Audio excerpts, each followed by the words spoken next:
Vacances d'hiver, ça approche et l'un des musts, c'est toujours l'île Maurice. On en parle avec Patrice Landrin, l'un des acteurs historiques sur l'île Maurice, le groupe Beachcomber. Merci d'être avec nous sur CNews. Alors, la France, en ce moment, elle n'a pas trop le moral, il faut le reconnaître. Est-ce que, justement, ça impacte votre secteur? Pas vraiment. On est sur des chiffres à plus de 10% d'augmentation du chiffre d'affaires et de l'occupation depuis le début d'année. Beaucoup de Français. Énormément de Français dans nos hôtels, notamment Royal Palm. Et c'est vrai on voit pas du tout l'impact. Et on les voit arriver à l'hôtel tout heureux de quitter cette morosité hexagonale. Donc on a aussi une mission, nous, de leur faire passer des vacances très agréables. On va chez vous, c'est-à-dire pour se remonter le moral, pour oublier ces vacances, j'oublie tout. Ah oui, dès la première minute. Donc, quand vous arrivez au Royal Palm, il y a un fameux tunnel en arrivant où vous voyez la baie de Grand Bay et tout de suite, le moral est tout de suite meilleur. Et c'est d'ailleurs assez impressionnant de voir le visage de nos clients 2 ou 3 jours après l'arrivée. C'est mieux qu'un massage facial. Voilà, c'est ça. Pour être sûr. Une cure, oui, c'est ça. Une cure. Là, le prix quand même, les tarifs aériens qui sont quand même prohibitifs aujourd'hui. Est-ce que ça ne vous gêne pas de voir les prix de l'avion s'enflammer?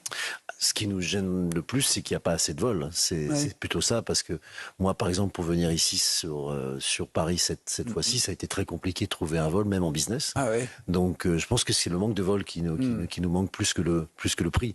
Et après, le prix de nous, sur le Royal Palm, nos clients sont moins impactés vu le pouvoir d'achat qu'ils peuvent avoir. Sûr. Mais sur nos 4 étoiles, c'est sûr que ça peut avoir un impact, ça c'est sûr. Alors, l'île Maurice a reçu toutes les grandes personnalités politiques, Jacques Chirac, Nelson Mandela, des rois, des reines, des grands dirigeants. Est-ce que ça continue toujours? Est-ce que ça a la cote? Oui, beaucoup, mais par discrétion, je tairai les noms. On a des artistes, des politiques, des businessmen, beaucoup. Mais la discrétion du Royal Palm m'impose de rester discret sur les noms. Mais c'est un havre de paix pour eux et aussi un endroit de rencontre entre eux, quoi. C'est un petit peu comme un club. C'est assez remarquable d'ailleurs. Oui, parce que Jacques Chirac, c'était une fierté d'aller là-bas. Il en parlait. C'était une fierté pour lui. C'était une fierté pour nous de le recevoir également. Bien sûr. Alors 40 ans pour le groupe Beachcomber, propriété d'un financier? Alors c'est 40 ans du Royal Palm. Le groupe Beachcomber a 72 ans. D'accord. Oui.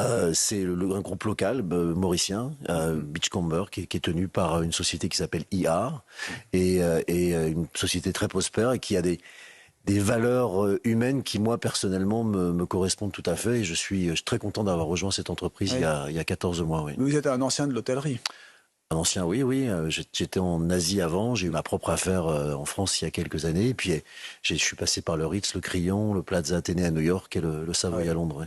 Et là, à l'île Maurice, vous êtes tranquille, à l'abri de tous les soucis. Oui, c'est un havre de paix. Et puis, travailler avec les Mauriciens, c'est un plaisir quotidien. Et je le dis sincèrement parce que c'est le cas. J'étais en Thaïlande avant. Je pensais qu'il n'y avait pas mieux que les Thaïlandais, mais j'ai trouvé mieux. Il y a les Mauriciens. Et c'est ça qui fait qu'on reste au top, parce que l'île Maurice est toujours très haut. C'est la tradition mauricienne. On dit que le sourire est là, et puis ils sont professionnels, et puis ils ont la culture de l'hôtellerie. C'est vraiment ancré. Je veux dire, le service que nous on fait au restaurant, c'est un service quasiment 3 étoiles Michelin, et ils ont les bases de l'hôtellerie en général. Oui. Politiquement, c'est stable, l'île Maurice? Complètement. Pas de soucis, de changement de régime? Au niveau sécurité, c'est complètement stable. Et vous parliez d'hiver tout à l'heure sur les vacances. Je voudrais juste rajouter aussi quelque chose. C'est que j'ai passé sûrement à 55 ans un de mes plus beaux hivers. Parce que l'hiver austral est extrêmement intéressant, qui est l'été pour vous. Et il fait des températures entre 16 et 18 degrés la nuit, entre 24 et 26 degrés le jour. C'est absolument fantastique. Je le conseille à tous nos Français de venir. J'aimerais bien. Oui, parce qu'à côté, il y a la Réunion, mais la Réunion, à une époque, c'était une étape, on faisait l'un et l'autre. C'est pas pareil. La Réunion, c'est plus pour du hiking, pour sportifs, et l'île Maurice, c'est plus pour se reposer, mais il y a aussi du culturel quand même. Ce n'est pas que du bronzage, il y a aussi beaucoup de culture, et notamment en sud, nous avons 2 hôtels qui s'appellent le Paradis et le Dinarobi. Nous avons le Morne à côté, où il y a beaucoup de choses à faire. Ouais. Et vous me disiez, la clientèle française reste majoritaire. Chez nous, oui, dans le groupe également. Sur d'autres hôtels, c'est plus sud-africain. Sur d'autres hôtels, c'est plus italien. Mais chez nous, dans les 5 étoiles, c'est plus et le Palace, c'est plus français, oui. Et comment vous voyez la fiscalité, la menace de cette fiscalité punitive? Est-ce qu'à terme, ça risque pas d'être compliqué pour les Français d'aller dans ce top du luxe? Je crois qu'il y aura toujours de l'argent Oui. pour ce genre de clients, je pense en tout cas. Et moi, je les sens pas très inquiets à ce niveau-là. Je les sens plus inquiets pour différentes raisons plus politiques et économiques, mais pour leur portefeuille et pour leurs vacances. Je pense qu'ils ont toujours une priorité importante. Vous savez, Mais c'est pas bon, tous ces impôts sans arrêt, vous, en tant que chef d'entreprise. Non, mais Vous payez des impôts, bien sûr, mais enfin, il y a un moment. je ne suis plus en France. Il y a peut-être aussi des raisons. C'est-à-dire que je pense que c'est un rebutoir à beaucoup de choses. Donc c'est clair qu'on me le dit, ils le disent ouvertement. Mais maintenant, quand ils sont chez nous, c'est justement pour eux une façon d'oublier tout ça et on essaie de s'abstenir justement de leur adresser ce genre de conversation parce qu'ils viennent vraiment pour faire une coupure de ce qu'ils peuvent vivre. Est-ce qu'il y a quand même des destinations concurrentes qui pourraient vous gêner? Est-ce que ça change un petit peu dans le top 3? Disons qu'il y a 40 ans, quand l'hôtel a été ouvert, il n'y avait pas les Maldives, il n'y avait pas les Seychelles à ce niveau qu'il y a aujourd'hui.